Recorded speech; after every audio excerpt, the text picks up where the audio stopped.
యాకోబు పత్రిక 4వ అధ్యాయము 8వ వాక్యాన్ని చదువుకుందాం.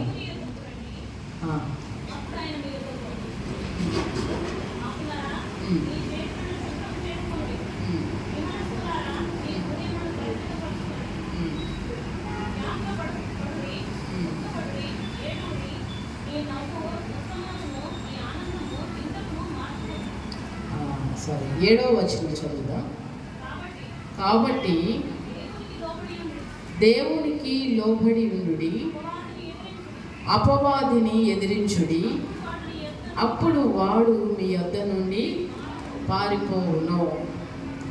దేవునికి లోబడి ఉండుడి, అపవాదిని ఎదిరించుడి, అప్పుడు వాడు మీ యొద్ద నుండి పారిపోవును.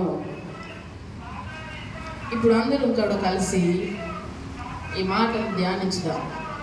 దేవునికి లోబడి ఉండి అపవాదిని ఎదిరించుడి, అప్పుడు వాడు మీ యొద్ద నుండి పారిపోవును. మనం ఎవరికి లోబడి ఉండాలి? అందరూ చెప్పాలి. ఎవరికి లోబడి ఉండాలి? దేవునికి లోబడి ఉండాలి. ఎవరిని ఎదిరించాలి? అపవాదిని ఎదిరించాలి. చాలా మార్లు మనం అనుకునే విషయం ఏంటంటే, అపవాదిని ఎదిరించండి అని అనగానే మనకు వచ్చే ఆలోచన, అపవాది మన కళ్ళ ముందు కనబడితే పిల్లలు అంటారు ఏమనంటే, వాడిని నేను ఒక్క తన్ను తన్ని అంటారు కదా. సాతానుడు నా ముందుకు వస్తేనా అని చెప్పి కొన్నిసార్లు సాతానుడు నా ముందు నిలబడితే, వాడు నా యొద్దకు వస్తే నేను వాడిని ఎలా తన్నాలో అలా తంతాను, ఎలా కొట్టాలో అలా కొడతాను అని అనుకుంటాను. అయితే అపవాదిని ఎదిరించాలి అని అంటే మొదట దేవునికి లోబడాలి. దేవునికి లోబడాలి, అపవాదిని ఎదిరించాలి. అపవాదిని ఎదిరించాలంటే అపవాది ఎలా వస్తే ఎదిరించగలుగుతాం? వాడు ఎలా వస్తాడో మనకు తెలిసినప్పుడే ఎలా ఎదిరించాలో కూడా మనకు తెలుస్తుంది. దేవునికి స్తోత్రం. హల్లెలూయా చెప్పాలి. హల్లెలూయా. అపవాదిని ఎదిరించాలంటే అపవాది ఎలా వస్తాడో, వాడు ఎలా వస్తున్నాడో నీకు తెలిసి ఉండాలి. ఎదిరించాలంటే వాడు వచ్చేటువంటి మార్గం అనేది మనకు తెలిసి ఉండాలి. చాలాసార్లు ఏదైనా ఒక నల్లని ఆకారం వేసుకుని పైన 2 కొమ్ములు పెట్టుకుని, లేకపోతే ముందు ఒక నల్లని లేకపోతే ఒక ఎర్రని నాలుక వేసుకునో, లేకపోతే ఏదో ఒక వస్తువు లాగానో ఒక మనిషి లాగానో అపవాది మన యొద్దకు రాడు. అపవాది ఎలా వస్తాడు అని అంటే, అపవాది అయినటువంటి సాతానుడు మన యొద్దకు ఎట్లా వస్తాడు తెలుసా? మాటల రూపంలో వస్తాడు. అందరు వాక్యం వినాలి పిల్లలు. మాటల రూపంలో వస్తాడు. మాటల రూపంలో వస్తాడు. ఆలోచనల రూపంలో చెప్పండి వస్తాడు. మనుషుల ద్వారా వస్తాడు. ఆలోచనల ద్వారా. ఇది మీరు ఎరుగరు. సాతానుడు ఎలా వస్తాడు అని అంటే దాని గురించి ఈరోజు క్లుప్తంగా మీకు ఒక వాక్యాన్ని చూపిస్తాను. ఆదికాండం 3వ అధ్యాయం 4-5 వచనాలు మీరు చూడండి. ఆదికాండము 3వ అధ్యాయము 4-5 వచనాలు. మీరు చావనే చావరు,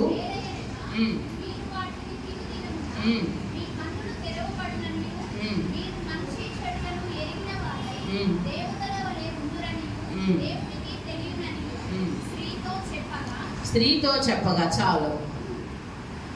అపవాది అయినటువంటి సాతానుడు ఆదిలో అవ్వ అయినటువంటి ఆ స్త్రీ దగ్గరకు ఎలా వచ్చాడు? సర్పం రూపంలో వచ్చాడు. మా దగ్గర కూడా సర్ప రూపంలో వస్తే నేను దాన్ని కొట్టి చంపేస్తాను అనుకుంటాం. సర్పరూపంలో వచ్చిన అపవాది ఒక మాట అడుగుతున్నాడు. ఏమనంటే, హవ్వతో మీ దేవుడు ఈ చెట్ల ఫలములలో కొన్ని ఫలాలు తినొద్దని చెప్పాడా అని అడిగాడు. అడిగినప్పుడు ఆమె ఏమన్నది, అవును మా దేవుడు ఒక చెట్టును దాని యొక్క ఫలములను ఆయన తినొద్దని చెప్పాడు అని చెప్పినప్పుడు అది చెప్తున్న మాట, మీరు అది తింటే మీ కన్నులు తెరవబడతాయి, మీరు చావనే చావరు, మీరు చనిపోతారని దేవుడు చెప్పాడేమో కానీ మీరు చావనే చావరు అని చెప్పి ఆ మాటలు ఆమె చెప్పడం ఆరంభించింది. సాతానుడు ఎప్పుడైతే ఈ మాటలు చెప్తూ ఆరంభించాడో హవ్వ దాన్ని ఏం చేస్తూ ఉన్నది, వింటా ఉన్నది. ఎప్పుడైతే ఈ మాటలు ఆమె వింటుందో అవునా అనే క్వశ్చన్ వచ్చింది అక్కడ. అవునా, ఈ రోజున చాలా మందికి దేవుడు ఒక మాట చెప్పాడు అని అంటే దానికి మారుగా మరి ఒక మాట ఇంకా ఎవరైనా చెప్పినా దానిని నీవు వినకూడదు. హల్లెలూయా. వింటే ఏమవుతుంది, అవునా అనే ప్రశ్న నీలో మొదలవుతుంది. అవునా, అయ్యో మాకు తెలియదే, అవునా మేము ఇలా అనుకుంటున్నామే, అవునా అంటే టోటల్గా దేవుడు చెప్పినటువంటి మాటను అపవాది ఏం చేశాడు, వాడి మాటల ద్వారా ఆమెను మోసం చేస్తున్నాడు. మీరు చావరు, దేవుడు ఏమన్నాడు, నీవు ఈ పండు తిను దినమున నిశ్చయముగా చేస్తాము అని చెప్పాడు ఖండితంగా. కానీ అపవాది చెప్పే ఆలోచన ఏమిటి, ఏమీ కాదు మీరు చావనే చావరు అని ఈ హితోపదేశం చేస్తూ ఉన్నాడు. చెప్పినప్పుడు ఆ మాటలు వినడానికి మీ ఎప్పుడైతే సిద్ధపడిందో, ఆ మాటలు ఎప్పుడైతే వింటా ఉన్నదో సందేహం ఎవరి మీద కలిగినో, దేవుని మీద సందేహం వచ్చింది. దేవుడు చెప్పిన మాట మీద ఏమొచ్చింది, ఇప్పుడు ఈమెకి అనుమానం వచ్చింది. అవునా అంటే దేవుడు మేము బ్రతకటం ఆయనకు ఇష్టం లేదా, అంటే మమ్మల్ని దేవుడు వేరుగా చూస్తున్నాడు, మాకు ఇలా చెప్పాడు కానీ ఇక్కడ జరిగేది మరొకటి ఉన్నదని దేవునికి దూరం అయిపోయే పరిస్థితి అక్కడ వచ్చింది. ఎప్పుడైతే అపవాది సాతాను యొక్క మాటలు ఈమె విన్న వెంటనే ఈమె ఏం చేసింది, ఓహో అలాగా అని చెప్పి పండు తీసుకున్నది, తిన్నది. తర్వాత ఏం జరిగిందో మనందరికీ కూడా తెలుసు. ఈరోజు నేను చెప్పే మాట, అపవాదిని ఎదిరించాలి. చెప్పండి అందరూ కూడా, అపవాదిని ఎలా ఎదిరించాలి? అపవాది ఇదిగో ఏ మాటలు మనం వింటున్నామో ఎప్పుడు కూడా దృష్టిలో పెట్టుకోవాలి. ఏ మాటలు మనం వింటున్నామో మనం వినే మాటల ఎడల మనకు వివేకము ఉండాలి. హల్లెలూయా. మనం మాట్లాడే మాటల వెనక ఏముండాలి, వివేకం ఉండాలి. ఏ మాటలు మనం వింటున్నాం, దేవుని గ్రంథంలో ఉన్నటువంటి వాక్యాన్ని మనం చెప్పినప్పుడు, ఆ మాటలను మనం వింటున్నప్పుడు ఆ మాటల మీద మనం కట్టబడుతూ వెళ్ళాలి. అంతకు విరుద్ధమైనటువంటి ఆలోచనలు కానీ మాటలు కానీ మీ చెవిని పడుతున్నప్పుడు మనం వాటిని చాలా సులువుగా తిరస్కరించేయాలి. వాటిని మన చెవులలోనికి పొరపాటును కూడా చెప్పాలి, వినబడనీయకూడదు. వింటే ఏమవుతుంది, దేవుని గురించి ఒక మాట ఉన్నది, వినుట వలన ఏమొస్తుంది అన్నాడు. అదే వినుట వలన కూడా ఏమొస్తుంది, అవిశ్వాసం కూడా వస్తుంది. అందుకని అంటాడు, మీరు ఏమి వినుచున్నారో జాగ్రత్తగా చూచుకొనుడి. మీరు ఏమి వింటున్నారో జాగ్రత్తగా ఎవరైతే ఏమిటి, ఏదైతే ఏమిటి, చెప్పేది ఒకటే కదా అనుకోవద్దు. చెప్పేది ఎంత స్మూత్గా చెప్పింది అపవాది వచ్చి, అర్థమవుతుందండి. దేవుడు ఏమన్నాడు, చేస్తావు అన్నాడు. ఇలా చెప్పాడా, అలా చేస్తావు బిడా అన్నాడా, ఏమన్నాడు దేవుడు, తిన్నావా చచ్చావు. సాతానుడు వచ్చి ఏం చెప్తున్నాడు, చావురమ్మా మీరు. ఈ మాట వినగానే అబ్బా దేవుడు అంత కండిషన్ పెట్టి అంత గట్టిగా రఫ్గా మాట్లాడాడు, ఈమె ఎలా మాట్లాడుతుంది, ఎంత ముద్దుగా ప్రేమగా అసలు మీకు ఏమి కాదు అని మాట్లాడుతుంది. నిజముగా ఈమె మాట్లాడిందే కరెక్ట్, అవునా? ఈరోజు అందరికీ స్మూత్గా ఎక్కించాలి. ఏమిటిది? పాయిజన్. స్మూత్గా, స్లోగా, ఖండితంగా చెప్పినప్పుడు నో, స్మూత్గా చెప్పినప్పుడు నిజమే అనిపిస్తుంది.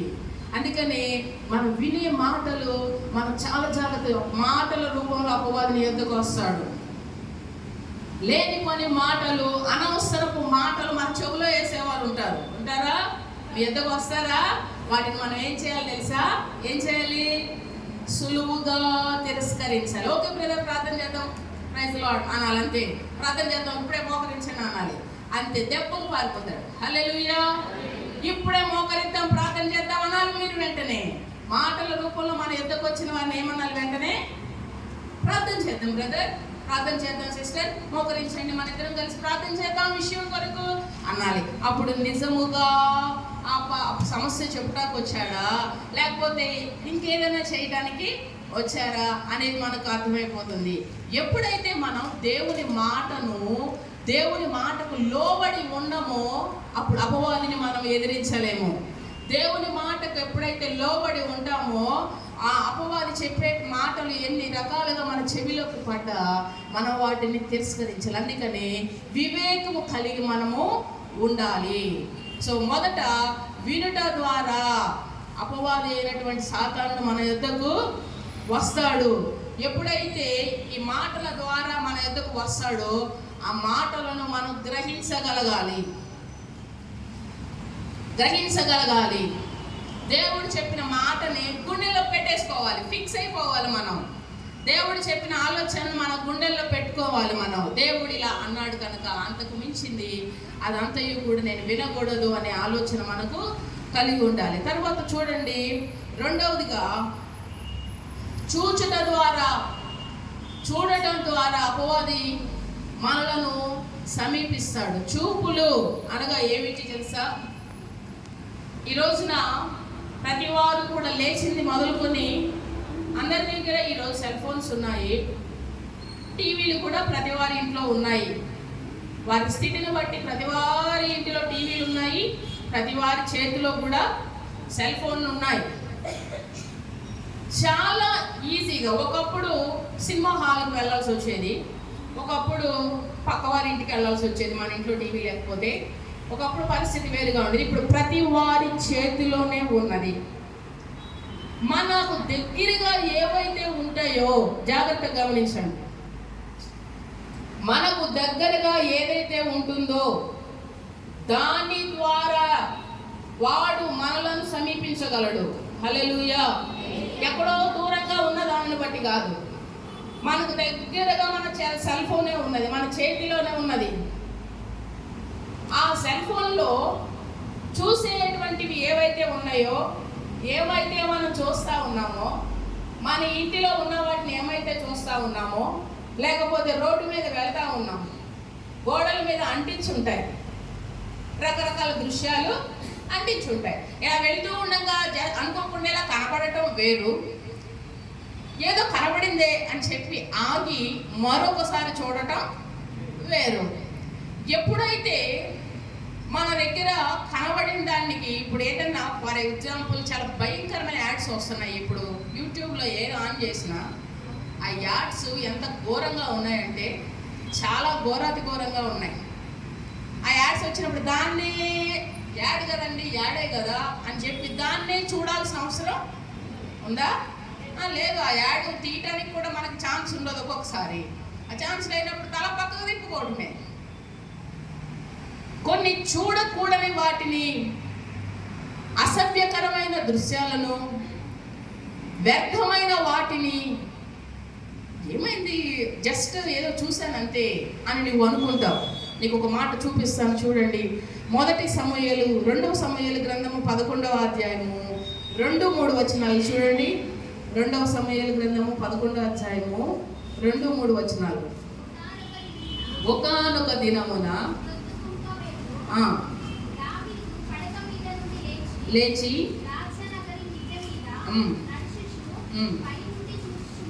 చూచుండగా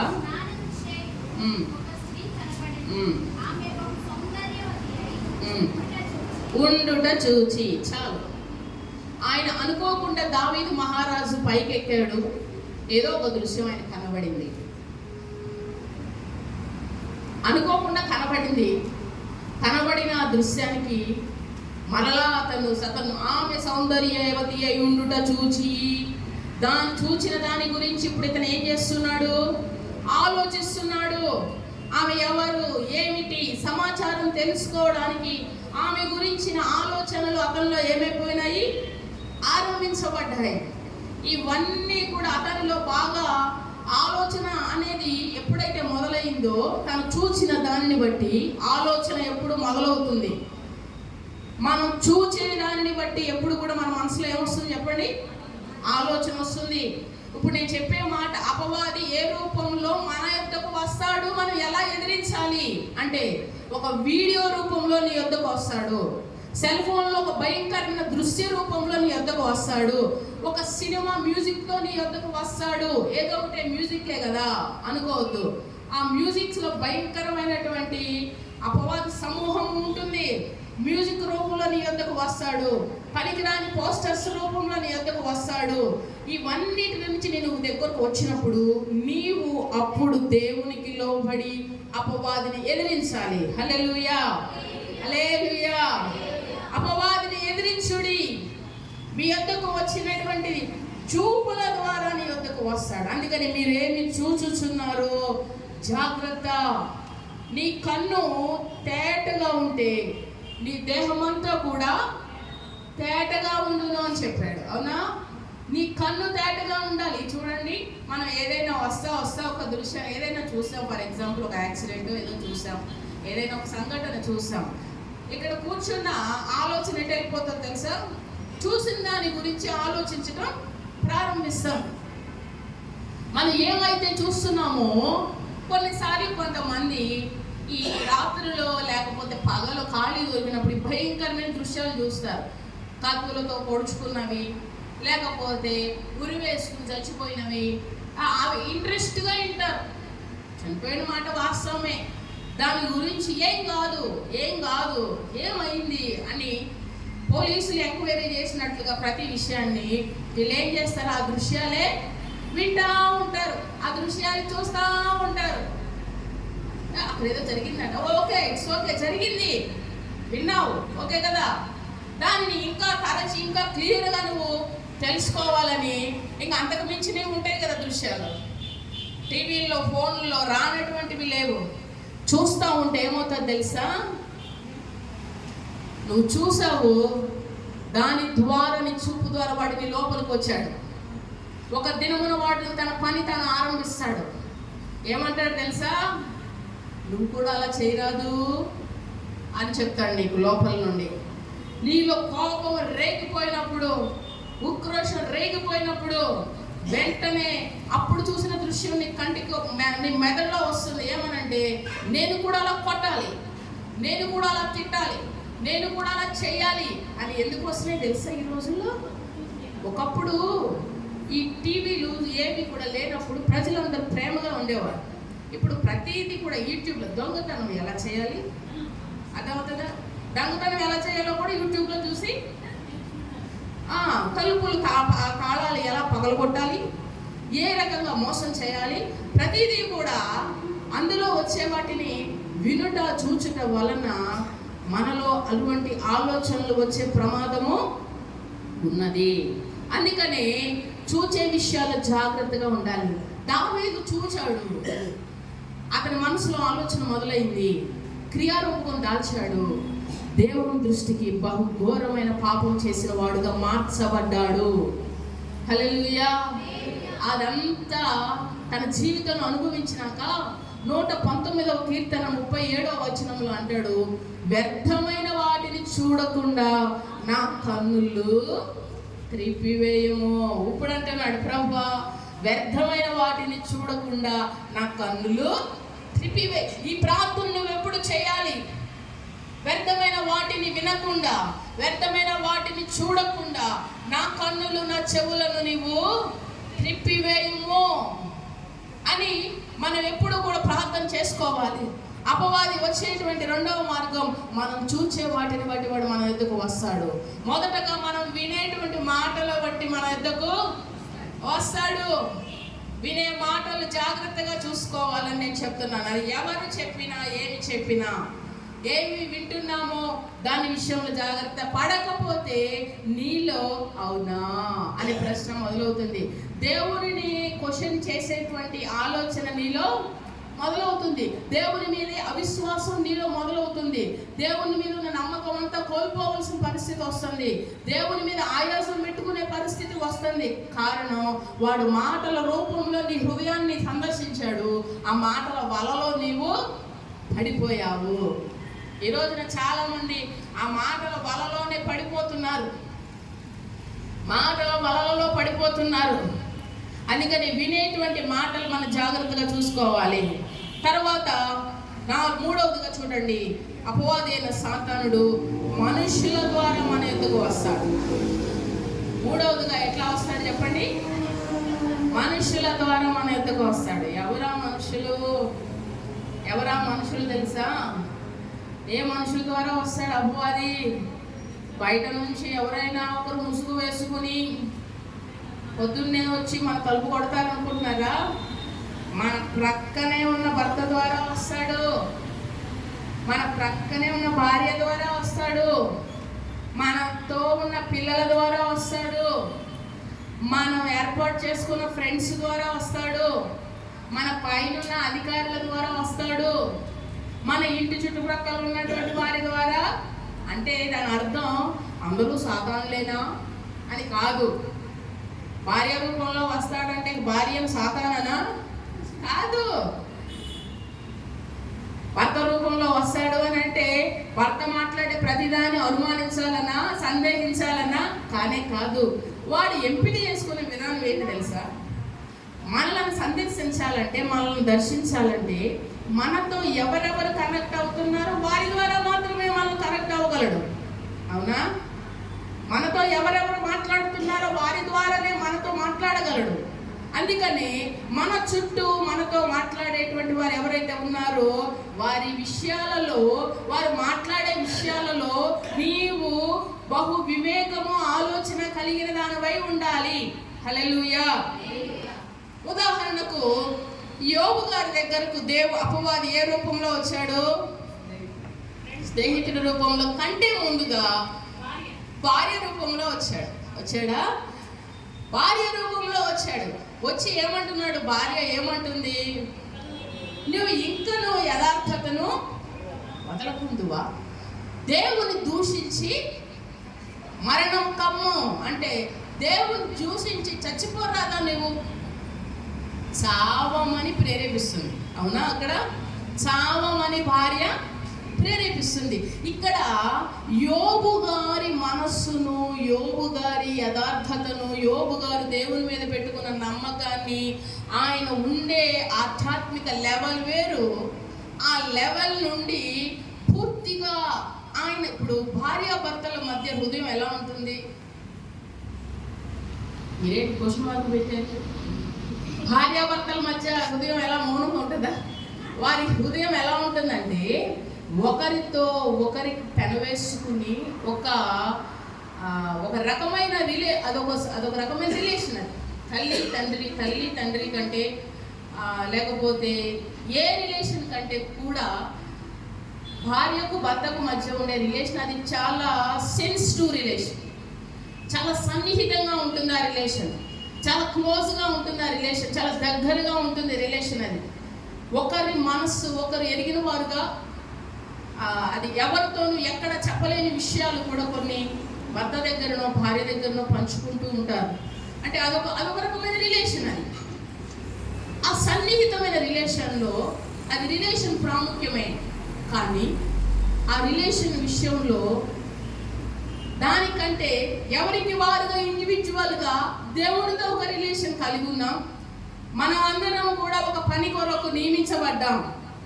ఎవరికి వారుగా వ్యక్తిగతంగా నేను చెప్పేది, మనం ఈ భూమి మీద జీవించినంతకాలం భార్యాభర్తలుగా మనం కలిసి ఉండాలి, పిల్లలతో మనం కలిసి ఉండాలి, ఇరుగు పొరుగుతో కలిసి ఉండాలి. కానీ నీ విషయంలో ఒక ప్రత్యేకమైన ఆలోచన నీ విషయంలో. నీవు నీ మట్టుకు నీవు నీ రక్షణ జీవితాన్ని, నీ విశ్వాస జీవితాన్ని, నీ పరిశుద్ధతను, నీ పవిత్రతను కాపాడుకుంటూ వెళ్ళవలసిన బాధ్యత అది నీ మీదనే ఉన్నదా లేదా? ఉంది. హల్లెలూయా. కొంతమంది అంతకుముందు పూర్వకాలంలో ఎట్లా మంగళసూత్రం తీసుకుని వచ్చి ఉదయాన్నే లేచి భర్త దగ్గర పాదాలు ఆయన పడుకుని ఉంటాడు, ఈమె వచ్చి ఏం చేస్తుంది, ఆ పాదాల దగ్గర ఆ సూత్రాన్ని అట్లా ఇట్లా పెట్టి, అంతేనా, అలా ఇలా పెట్టి కళ్ళకు పెట్టుకుని పతియే ప్రత్యక్ష దైవం. అర్థమవుతుందా? పతియే ప్రత్యక్ష. ఆయన చచ్చిపోయాడు కనుక నేను కూడా చచ్చిపోతాను. ఆయన లేని జీవితం నాకు ఎందుకు? అర్థమవుతుందా? ఆయన ఎస్ అంటే ఎస్, నో అంటే నో కాదు. ఆయన ఎటు వెళ్ళమంటే అటు వెళ్ళిపోతాను. ఎందుకంటే పెళ్లి చేసుకున్నాను కనుక ఏం చేస్తావు, వెళ్ళిపోవాల్సిందే కాదు. ఆయన నిన్ను త్రాగుడుకు తీసుకెళ్తాడు అనుకో, పతియే ప్రత్యక్ష దైవం, వెళ్ళిపో తాగడానికి. అర్థమవుతుందా? ఫంక్షన్ ఉంది వెళ్ళిపోదాం అన్నాడు అనుకో, పతియే ప్రత్యక్ష దైవం అనుకుంటా వెళ్ళిపో. లోపడమన్నాడు కదా దేవుడు. కొంతమంది ఈ మాట తీసుకొస్తారు, ఒక తెలుగులో ఉన్నారు చాలా మంది. దేవుడు లోబడమన్నాడు కదండి, ఏమన్నాడు? మీ భర్తలకు మీరు లోబడి. నేను మొత్తం ఫుల్గా లోబడిపోతున్నానండి మా హస్బెండ్కి, మొత్తం లోబడిపోతాను.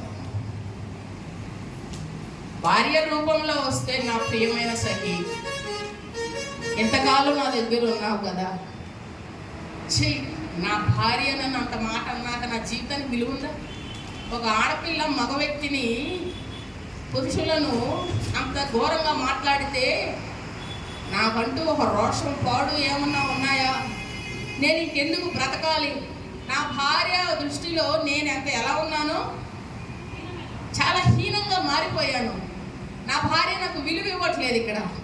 సో నేను బ్రతకడం ఎందుకు ఛీ అని చెప్పేసి యోబు గారు వెంటనే ఒక తాడో, ఒక ట్రైన్ ట్రాకో, ఒక మందు డబ్బానో ఎంచుకోలేదు. ప్రార్థనా పరుడైన యోబు గ్రహించినది ఏమిటి తెలుసా? ఒరే సాధంగా, నా సంగతి నీకు ఎంత బాగా తెలుసో నీ సంగతి కూడా నాకు అంత బాగా తెలుసు. నన్ను అటాక్ చేయడానికి ఈ రూపంలో నువ్వు వచ్చావా? నాకు దగ్గరగా ఉండేది నా భార్య కదా. నా హృదయంలో ఎంతో కొంత ప్రేమ నా భార్య మీద బాగా ఉంటుంది, నా భర్త మీద బాగా ప్రేమ ఉంటుంది. సో వాళ్ళు మాట్లాడితే తప్పనిసరిగా హృదయం నొచ్చుకుంటుంది. ఎవరు మాట్లాడినా లెక్క చేయం, కానీ ఇంటిలో భార్య మాట్లాడితే, భర్త మాట్లాడితే నొచ్చుకుంటారా నొచ్చుకోరా? ఎవరు ఎన్ని మాట్లాడినా భర్త అంటే మాత్రం అది చాలా సీరియస్గా వెళ్ళిపోతుంది. వాళ్ళందరూ అన్నారు కదా నేనంటే ఏమో, వాళ్ళందరూ వేరు. నీకు నాకు ఉన్న రిలేషన్ వాళ్ళందరూ అంటే నేను అలా దులుపుకుని వెళ్ళిపోతా. కానీ నువ్వు అన్నావు చూడు, దీని విషయమై నేను నిరాహార దీక్ష చేస్తా. అర్థమవుతుందా? పట్టుకుంటావు, వేలాడతావు. నన్ను నువ్వు ఇంత మాట అంటావా అని భర్త కూడా దాని విషయంలో సీరియస్గా తీసుకోవచ్చు. ఎవరేమన్నా పట్టించుకో. ఎవరి విషయంలో నువ్వు సెన్సిటివ్గా ఉంటావో వారి ద్వారా వాడు నిన్ను సమీపించే అవకాశము ఉన్నది. నీ హృదయాన్ని గాయపరిచే అవకాశం, నీ హృదయాన్ని బలహీనపరిచే మాటలు, నీ హృదయాన్ని బాగా ఇబ్బంది పెట్టి దేవునికి దూరం చేసే విధానంలో వాడు మనుషుల రూపంలో మన యొద్దకు వస్తాడు. భార్య రూపంలో వచ్చినప్పుడు అపవాదిని వాడు వచ్చిన విధానాన్ని గ్రహించిన యోబు గారు అంటారు, ఏమన్నాడు వెంటనే? మూర్ఖురాలు మాట్లాడినట్లు మాట్లాడకు. దేవుని చేత మేలు అనుభవించాము, కీడు కూడా అనుభవిస్తాము అవసరమైతే. ఒక్క మాటతో ఆమె మాట్లాడిన మాటలను తుంచివేశాడు. అక్కడ నాకు రోషం లేదా? నువ్వు నేను అన్నం పెట్టనా నా అందనుకో, నేను వండుకోలేనా, నేను తినలేనా, నేను బయటికి వెళ్ళలేనా అనుకుని బ్యాగ్ సర్దుకు వెళ్ళిపోయాడు అనుకో. జరిగేది ఇదే. చూడండి, చెప్పేది వినండి. చాలా క్రైస్తవ కుటుంబాల్లో విభేదాలు, విడిపోవడాలు, సందేహాలు, అనుమానాలు, అశాంతి ఎందుకు వస్తుందో తెలుసా? పనికి మాలిన రోషాలకి. వాడు వచ్చే విధానం వాళ్ళకి తెలియలేదు, వాడు మాట్లాడిన విధానం తెలియదు. దగ్గర ఉన్న మనుషులను రెచ్చగొట్టి మాట్లాడిస్తే ఆటోమేటిక్గా కోపం, ఆవేశం, రోషం వస్తుంది. నేను వెళ్ళలేనా అని వెళ్ళిపోతాడు. ఎవరికి చిక్కిపోతాడు తెలుసా? వాడికి నా చేతిలో చిక్కావురా, నువ్వు ఇక బయటకు వచ్చావు కదా, నా చేతిలో చిక్కావు. అపవాది అయిన సాతానుడు వాడుని మనం ఎప్పుడు ఏం చేయాలి చెప్పండి? చెప్పండి, ఏం చేయాలి? చెప్పరేంటమ్మా? మీరు ఎట్లా ఉన్నారంటే తాళి కట్టేటప్పుడు మెడొంచి కట్టు అని కట్టించుకున్నట్లుగా ఇక అపవాది ఏది మాట్లాడినా సరే తల వంచుకునేటట్టుగా అపవాదిని మీరు ఎదిరించడం అంటే ఆ భార్యని ఒక్కటి పీకటం కాదు. మీరు ఇలా వెళ్తారు. మళ్ళీ భార్య ఎదిరించడం అంటే ఆయన్ని బాగా కొట్టేయటం కాదు, ఈయన తిట్టేయటం కాదు. వాడి ఆలోచనలు ఎరిగి దాన్ని దేవుని జ్ఞానంతో, దేవుని వివేకంతో, ప్రార్థనతో తిప్పి కొట్టాలి. హల్లెలూయా, హల్లెలూయా. ఒక్కొక్క విషయం గుర్తు చేస్తాను. యేసు ప్రభు దగ్గరికి సాతానుడు వచ్చాడు. ఎలా వచ్చాడు తెలుసా? ఎలా వచ్చాడు చెప్పండి?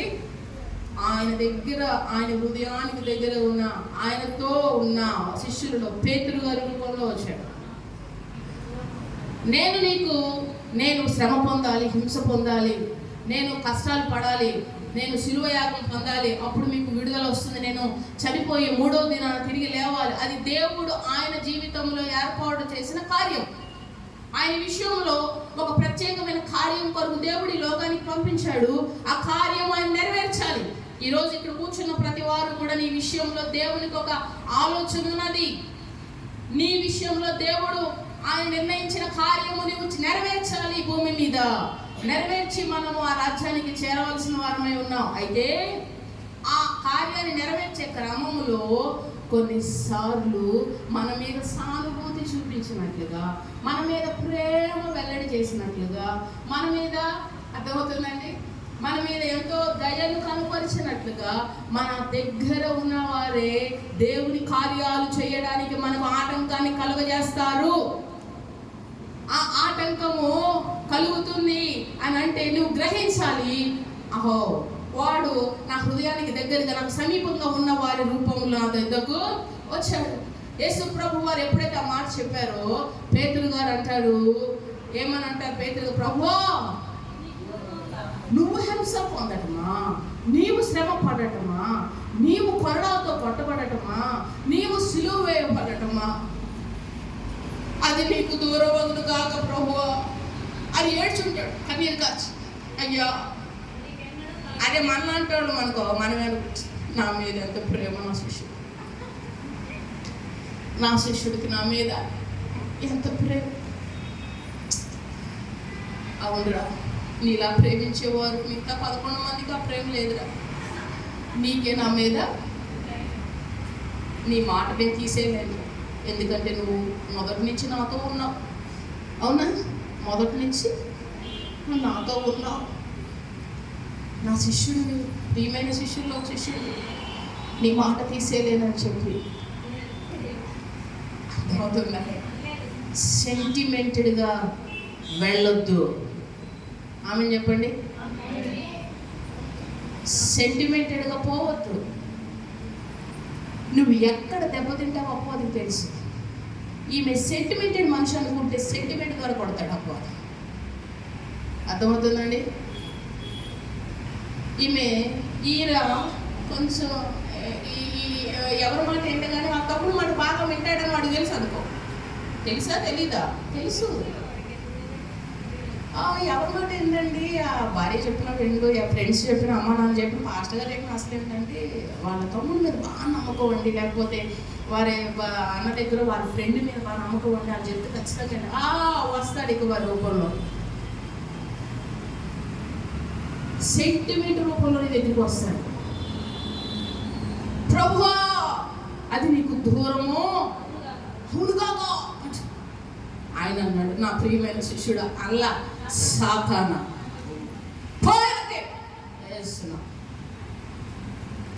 పోయాడకన్నా, ప్రభువా నువ్వు నన్ను ఇంతమందిలో అంత మాట పేతురు గారు అనలా. సాతానా అన్నాడా, పేతురు అన్నాడా? సాతాను నా వెనక్కే పో. దేవుని కార్యాన్ని ఆపడానికి నువ్వు ఈ రూపంలో వచ్చావని గ్రహించగలిగాడు. ఆ వివేకం మీ అందరికీ వచ్చునుగాక. ఆ దైవ వివేకము, దేవుని యొక్క కార్యాలను ఆపు చేసేటువంటి మనుషులు నీ యొద్దకు వచ్చినప్పుడు వివేచన దేవుడు మీ అందరికీ మనకు కలగజేయునుగాక. బలహీన పడకూడదు. మూడోది, మనుషుల ద్వారా వాడు మన యొద్దకు వచ్చినప్పుడు ఏం చేయాలి చెప్పాలి? ఏం చేయాలి? అది బైబిల్లో ఉన్నది. మీకు ఉదాహరణ చెప్పాలండి, బాగోలేదు కదండి, ఏం వెళ్తారు చర్చ్, తల మీద ఏదైనా పెట్టినా, కాఫీ టీ పెట్టినా, ఇడ్లీ పెట్టినా మనసులో ఉంటుంది, వెళ్ళాలని ఉంటుంది. పడుకోబెట్టి హాయిగా జోపడతా ఉంటే ఈయన అనుకుంటాను ఆ భార్య నా మీద. అది పని ఏంటి తెలుసా? నువ్వు వెళ్ళకుండా ఉంటే అక్కడ దేవుని పని ఆగుతుందని తెలుసు, జరగాల్సిన కార్యం జరగకుండా ఉంటుందని తెలుసు. వాడి కార్యం నెరవేర్చుకోవడానికి ఇలా సానుభూతి పలికే రీతిలో కొన్ని ఉంటాయి, మాటలు వినబడతాయి. వాటిని మనం ఏం చేయకూడదు, అక్కడ మనం దేవునికి లోబడాలి, అపవాదిని ఎదిరించాలి. హల్లెలూయా. తర్వాత మనం బలహీనులపై ఉన్నప్పుడు మన యొద్దకు వస్తాడు. ఈ విషయం చెప్పి చేస్తాడు. మనం బలహీనులమై ఉన్నప్పుడు మన యొద్దకు వస్తాడు. బలహీనులమై అంటే ఎప్పుడు బలహీనులు తెలుసా? ఆర్థికంగా దెబ్బతిన్నప్పుడు, మానసికంగా దెబ్బతిన్నప్పుడు, ఆరోగ్యపరంగా దెబ్బతిన్నప్పుడు, ఆరోగ్యం లేనప్పుడు, చేతిలో రూపాయి లేనప్పుడు, మానసికంగా కొన్ని ఇబ్బందులు సమస్యల చేత నలుగుతున్నప్పుడు, ఆధ్యాత్మికంగా బలహీనులమై ఉన్నప్పుడు, ఈ మాట వినండి అందరు జాగ్రత్తగా, ఆధ్యాత్మికంగా బలహీనులమై ఉన్నప్పుడు అపవాది పద్దాక ఎవరి దగ్గరికి వస్తాడో తెలుసా? చీమలు పద్దాక ఎవరి దగ్గరికి వెళ్తాయి? కారం దగ్గరికి వెళ్తాయా? పంచదార దగ్గరికి వెళ్తాయి. చక్కెర దగ్గరికి ఎందుకు పోతున్నావు చీమ? ప్రతిసారి అంటే ఎందుకు వెళ్తున్నావు? నా దగ్గరికి రమ్మని కారం అడిగింది అనుకో, ఏమంటాయి అవి? అమ్మో నువ్వు చాలా ఘాటు, నీ యొద్దకు మేము పంచదార చాలా తీయగా ఉంటుంది. అందుకని ప్రతిసారి ఎందుకు వస్తాడు అపవాది తెలుసా? వాడికి నువ్వు చోటిస్తున్నావు. మాట రూపంలోనో, చూపు రూపంలోనో, మనుషుల రూపంలోనో, ఆలోచన రూపంలోనో బలహీనం అయిపోయి వాడికి నువ్వు చోటిస్తున్నావు కనుకే వస్తున్నాడు. చోటు ఇవ్వకపోతే నీ యొద్దకు వాడు సమీపించలేడు. బలహీనం అయిపోయావు. ఫర్ ఎగ్జాంపుల్ చూడండి, ఆర్థికంగా దెబ్బతిన్నావు, ఏదో నష్టం వచ్చింది నీ జీవితంలో, సంథింగ్ లాభం రాలేదు. అప్పుడు వచ్చేస్తాడు, ప్రత్యక్షమైపోతాడు, మన దగ్గరికి వచ్చేస్తాడు. ఇంత చేసావు కదా, మానక దశంభాగం ఇచ్చావు, నీకేమైనా ఒరిగిందా? మన మైకి 10,000 ఇమ్మంటే ఇచ్చేసావు. ఇప్పుడు ఏమైంది? నీ పిల్లలు ఫీజు కట్టడానికి డబ్బులు లేవు అంటే అర్థమవుతుందా? ఆ చెప్పే సూక్తులు ఇవే. పొద్దున్నే లేచి పిల్లల్ని కొట్టి కొట్టి పొద్దున్నే లేచి మందిరానికి వెళ్ళాలి అని చెప్పి లేపో తీసుకెళ్ళావు. జలుబు వచ్చింది, జ్వరం వచ్చింది, వారం రోజులు మంచం మీద ఉన్నాడు. ఇప్పుడు ఏమైంది? నేను వద్దు అని చెప్పాను, కానీ నువ్వు తీసుకెళ్ళి. అర్థమవుతుందా? బలహీనమైన పరిస్థితులు కుటుంబాల్లో కనబడినప్పుడు వాడి స్వరం ఖచ్చితంగా వినబడుతుంది. వినబడినప్పుడు నిజమే కదా, అవునా, అలాగా అని తీర్పు తీయద్దు. అవుతుంది. అయితే ఏమైంది? జ్వరం అందరికి రాదా? వారం కాకపోతే నెలకు తగ్గుద్ది. డోంట్ వర్రీ, హల్లెలూయా అనాలి. నువ్వు ఏమి కాదు, తగ్గుతుంది. ఈరోజు నష్టపడిపోయాం, ఈరోజు లాభంలో లేము. ఒకప్పుడు డబ్బులు ఇచ్చిన దేవుడు తప్పకుండా ఒకరోజు మళ్ళీ ఇస్తాడు. ఆ మాట నీలో వచ్చినప్పుడు వెనక్కి వెళ్ళిపోతాడు అపవాది. ఎప్పుడు సందేహాన్ని నీలో కలిగిస్తాడు. ఎప్పుడు కూడా సందేహ రూపంలో, అనుమానించే రూపంలో దేవుని కార్యాలను మరి అనుమానించి సందేహించి ఆయన మీద నుండి తొలగిపోయే రీతిలో నీ మనస్సు ఆయన మీద నుండి తొలగించాలనే దిశగా ఎప్పుడు కూడా ప్రతి చిన్న పరిస్థితిని కూడా ఆసరా చేసుకుని నీతో మాట్లాడుతూ ఉంటాడు. ఆ మాటలన్నిటినీ కూడా నువ్వు గమనించాలి. బెస్ట్ ఎగ్జాంపుల్ ఏంటంటే, యేసు ప్రభు దగ్గరికి ఒకసారి ఆయన మంచిగా ఆకలిగా ఉన్నప్పుడు వచ్చాడట. 40 దినాలు యేసు ప్రభు ఉపవాసం ఉంటే, ఉపవాసం ఉన్న దినాల్లో రాలా, ఉపవాసం అయిపోయింది. ఆయన శరీరధారిగా ఉన్నారు కదా, ఆకలి వేస్తుంది, బాగా ఆకలి వేస్తుంది. ఆకలి వేసిన టైంలో వచ్చాడు. ఆకలి వేసిన టైంలో వచ్చి క్వశ్చన్ల పరంపర మొదలుపెట్టాడు. క్వశ్చన్లు వేస్తాం మొదలుపెట్టాడు. నీవు దేవుని కుమారుడు అయితే ఈ రాళ్ళు రొట్టెలు చేసుకుని తిని ఆకలి వేస్తుంది కదా, అర్థమవుతుందా? ఈ రాళ్ళు రొట్టెలు చేసుకుని అనగానే మనకు ఎక్కడ లేని కోపం వచ్చేస్తుంది. ఉక్రోషం వస్తున్నారు కదా, చెప్పండి. మీరు గమనించండి, మనలో ఉన్న ఉక్రోషము, మనలో ఉన్న దాన్ని చూపించు అంటాడు ఎప్పుడు కూడా. అలా రెచ్చగొడతాడు, రెచ్చిపోవద్దు. హల్లెలూయా. అర్థమవుతుందా మీకు చెప్పేది? నువ్వు బాగా ప్రార్థన చేస్తావు కదా సిస్టరు, నువ్వు ప్రార్థన చేస్తే వాళ్ళకు తగ్గింది వీళ్ళకి తగ్గింది అంటావు కదా, నీ కొడుకు తగ్గలేదే, తగ్గించి చూపించు. అందరికీ చెప్తావు, అన్నీ చేస్తావు కదా, మీ ఇంట్లో మీ ఆయనే మారలేదు. అర్థమవుతుందా? వాడు దెబ్బ కొట్టే విధానం చెప్తున్నా నేను. నీకు ఆకలేసింది కదా, నువ్వు దేవుని కుమారుడు అంటున్నావు కదా, రాళ్ళు నేను రొట్టెలు చేసుకుని తినొచ్చు కదా అంటే, నేను దేవుని కుమారుడు అని నీకు తెలీదు. అవును నేను దేవుని కుమారుడు అని వెంటనే రాళ్ళు రొట్టెలు చేసుకుని తినేశాడు దేవుడు? తినలేదు. నేను చెప్పే విషయాలు మీకు ఇంకా అర్థమవుతుంది, అర్థం కావట్లేదు, నాకైతే అర్థం కావట్లేదు. వాడు మళ్ళీ రెచ్చగొడతాడు ఎప్పుడు కూడా. అర్థమవుతుందండి?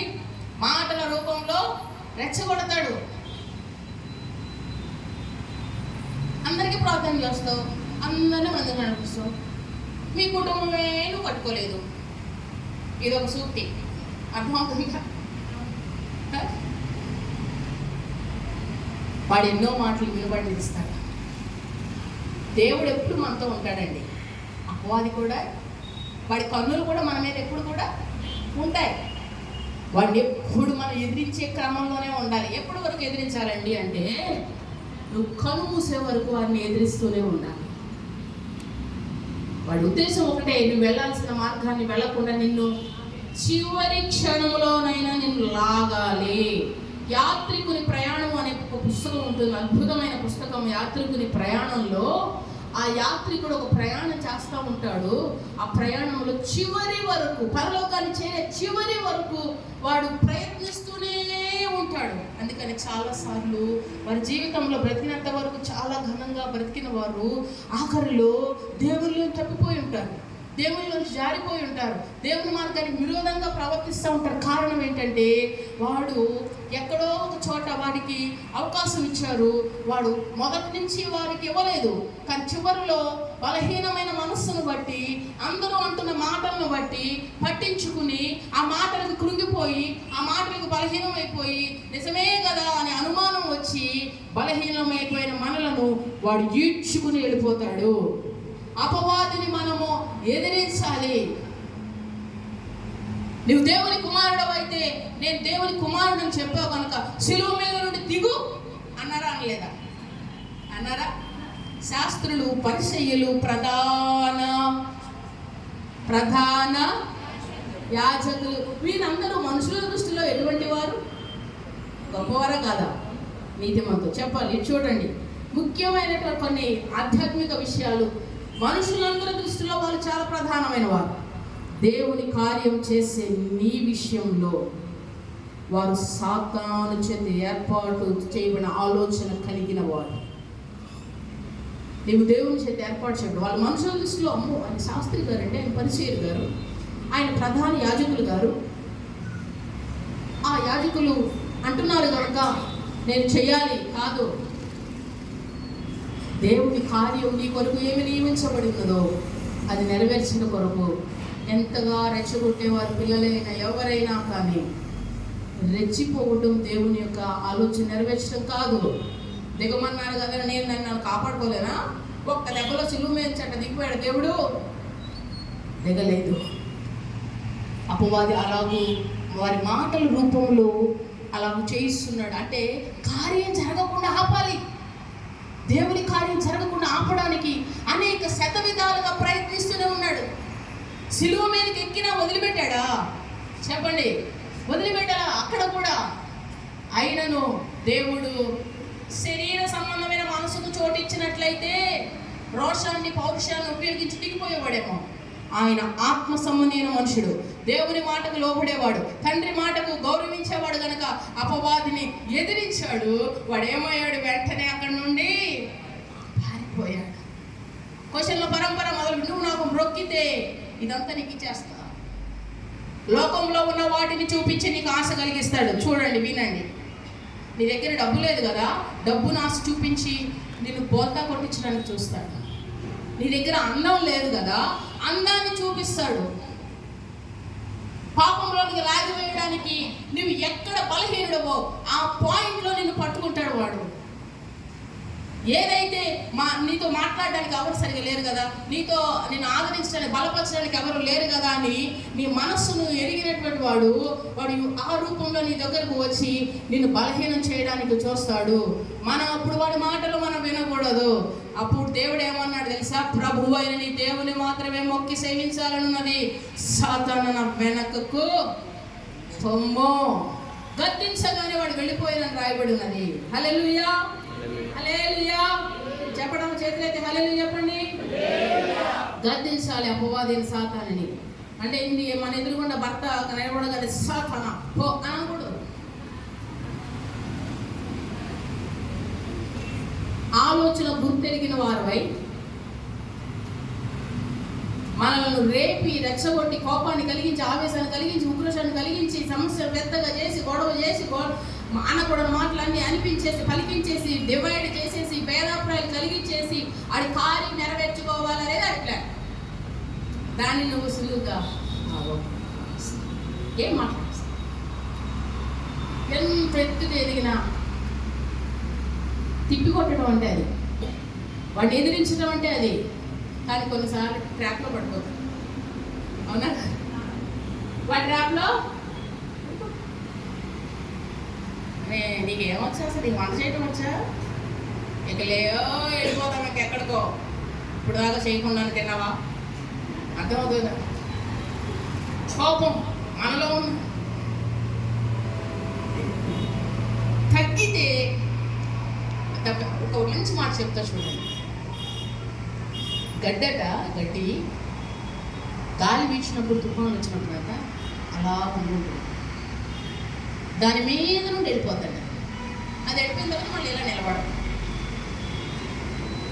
ఇవి ఉంటాయే చెట్లు, అటొకటి ఇటొకటి, అటొక్కమ్మ ఇటొక్కమ్మ, మొత్తం ఎండిపోవడం అవసరమైతే పునాదులతో సహా లేచిపోవటమే. అంటే నువ్వు గాలి వస్తే నేను ఆగలేనా, నేను ఆపుకోలేనా, నేను ఊగలేనా అనుకుంటే కాదు. మౌనం, సహించటం, తల ఉంచుకోవటం చేతగంటనం అనిపిస్తుందేమో, కాదు. అది సులువుగా పెద్ద తుఫాను వెళ్ళిపోతుంది. తర్వాత నువ్వు కామ్గా ఉండి అప్పుడు చెప్పు, చక్కగా వింటారు. హల్లెలూయా. అపవాదిని ఎదిరించే మార్గాలు, మాటల రూపంలో వస్తాడు, చూపుల రూపంలో వస్తాడు, మనుషుల రూపంలో వస్తాడు, ఆలోచనల రూపంలో వస్తాడు. సమయం అయిపోతుంది. ఆలోచన రూపంలో వస్తాడు. తర్వాత మనలను రేపి రెచ్చగొట్టి మన బలహీనతలో ఉన్నప్పుడు, మన బలహీనులుగా ఉన్నప్పుడు మన ఎదుగు వస్తాడు. మనం సవాలు చేస్తూ ఉంటాడు. ఏ సవాలు పడితే ఆ సవాల్ని సవాలుగా తీసుకోకూడదు. సవాలుగా తీసుకుంటే ప్రమాదం, జారిపోయే ప్రమాదం ఉంటుంది. కనుక అపవాదిని మీరు ఎదిరించండి, అప్పుడు వాడు మీ యొద్ద నుండి పారిపోవును. కనుక మన అందరం కూడా దేవునిని లోబడి ఉండాలి, అపవాదిని ఎదిరించాలి. దావీదు దగ్గర ఒక మంచి ఆలోచన చెప్పే ఒక వ్యక్తి ఉండేవాడు. ఆయన పేరు అహీతోపెలు.